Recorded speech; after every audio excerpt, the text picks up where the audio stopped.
Oftentimes we do divorce coaching where we're behind the scenes and we can give you advice and tell you kind of what you should be doing in mediation and help kind of set you up and armor you, and then you can go in on your own and do the mediation. But that's not for everyone. If you're not feeling strong and confident in yourself, then don't go to mediation with your spouse and a mediator. Don't set yourself up for that, because whatever you agree to in mediation, if you sign it, you're going to be held accountable to that, and it's really hard for us to modify it after the fact. There are other ways to avoid court as well.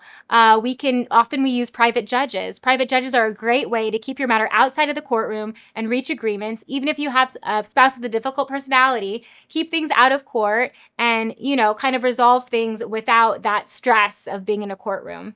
That's not to say that your case will be resolved without court intervention, but these are just a few ideas for you. If you have a very difficult spouse where your spouse is just unreasonable and will not cooperate and will not give you what you're entitled to under California law as far as dividing your assets and support, then sometimes going to a court is required. And I know that can feel scary, but just know that the court is set up with all these processes to help you settle and reach agreements so that it doesn't need to be so high conflict and so escalated. So we will do everything possible, to minimize the legal fees and help you avoid conflict as we go on.